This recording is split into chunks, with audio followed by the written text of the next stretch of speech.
আমরা কথায় কথায় মানুষের কাছে দোয়া কামনা করি, বলি আমার জন্য দোয়া কইরেন, যাতে আমার এই ব্যবসাটা যেন ভালো হয়, আমার এই কাজটা যেন আমি সফল করতে পারি।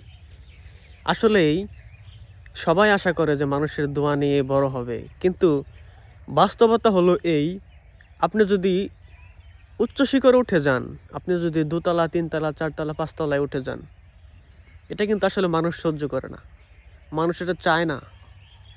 হ্যাঁ, খুব কম সংখ্যক মানুষ আপনার এই ভালো দেখতে পারবে, যারা কিনা নিতান্তই পরকালের চিন্তা করে, যাদের দুনিয়ার প্রতি কোনো মোহ নাই, কোনো লোভ নাই, লালসা নাই।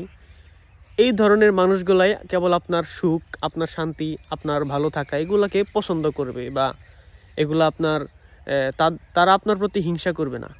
কিন্তু এছাড়াও কোনো মানুষই দেখবেন পরক্ষণে আপনার সাথে সাথে উত্তর দিচ্ছে ঠিক আছে, কিন্তু আসলে তারা মন থেকে আপনার ভালো চায় না, যা আপনি একটু বিপদে পড়লেই বুঝতে পারবেন।